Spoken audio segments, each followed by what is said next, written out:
Good morning, my brothers and sisters.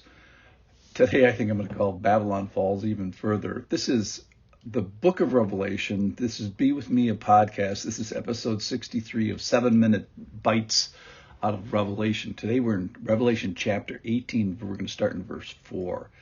We've been looking at Babylon. Now, Babylon is a city in Iraq, or it is a symbol of a religious system that leaves God out, and it's a symbol of a heart system that leaves God out, and therefore it leaves a behavior system that leaves God out. So this religious and commercial system that leaves God out has to fall, and God is heading towards ultimate victory of being enthroned, and all that fails to recognize him and worship him is going to fall, of course.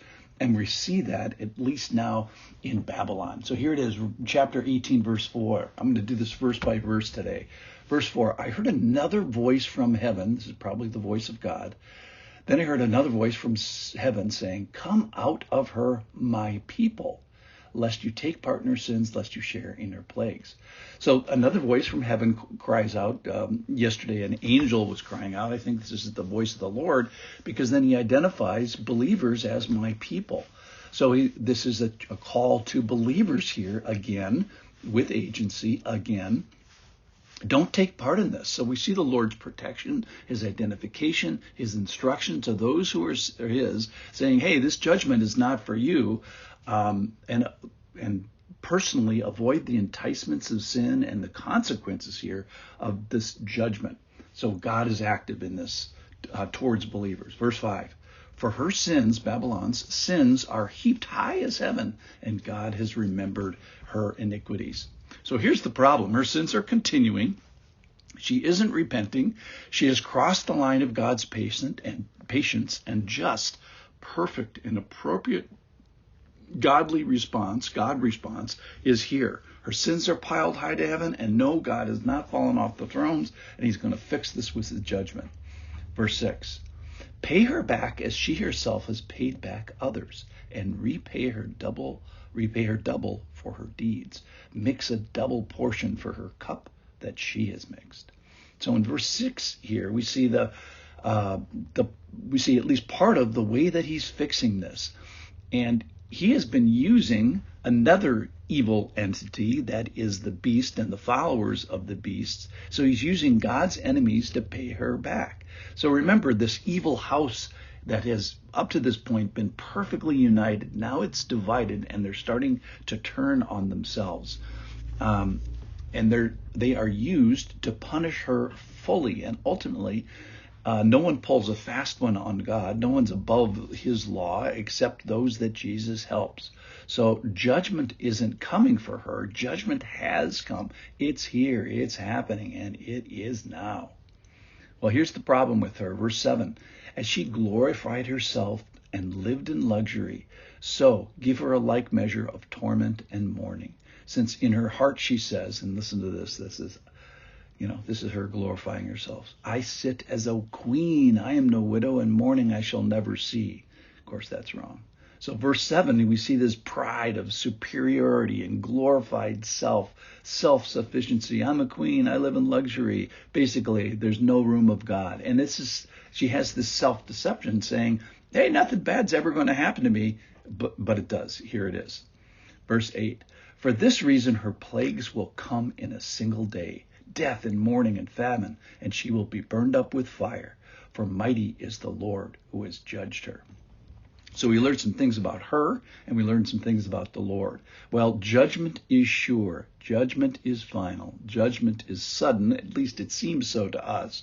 Probably if we put on the thinking cap of God, it reeks of his patience and his waiting to the last moment maybe. And he uses unexpected means to punish Babylon. He uses an earthquake, and he uses his enemies. Back in chapter 17, he said, the 10 horns that you saw, these worldly powers, and the beast will hate the prostitute. The prostitute is also known as this city Babylon. The woman, the prostitute, Babylon, they're all synonyms. They will make her desolate and naked and devour her flesh and burn her up with fire. So here, God's enemies Now in chapter 18, God's enemies are now God's instruments. And God's enemies are now her, Babylon, the prostitute, are her enemies. And then the final line of verse 8, mighty is the Lord who has judged her. Okay, then we're going to hear about what happens, how do the ones who are under her spell respond?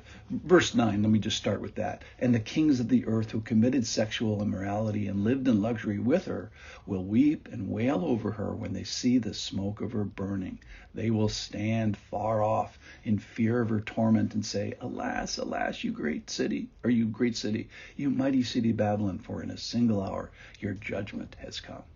All right, so let me say some favorites today. I know it's funny to say, hey, this passage touched me, and it's funny to say this in this scary book. And parts are indeed of Revelation are scary. But ultimately, God is in control. You hear God saying over and over again, I've got this. I'm sovereign, and I am finishing well.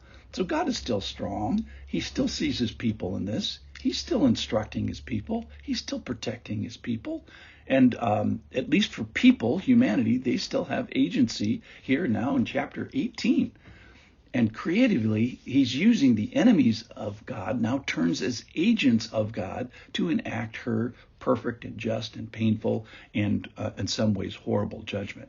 So Babylon, at this point in time, does not have agency. She is now punished. She's crossed this line. Her problem is pride, of course. What else?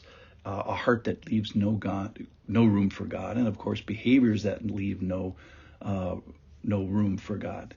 So other favorites from today is that judgment is coming. Let's not forget that. Babylon, unfortunately, faces her judgment alone, and so will we unless we have an advocate, a helper, a substitute. And we all, at a similar moment of this sudden final judgment, we should be able to say, hey, not only am I with Jesus, but I've been with Jesus. I've been previously responding to his Holy Spirit, walking with him. So let's let God not only say, hey, I know you, I've been knowing you for many years. So be with me is the great call of this podcast. The Ancient of Days is calling out from his throne for you today, believers, and not yet believers. Let's answer the call. Thanks for listening.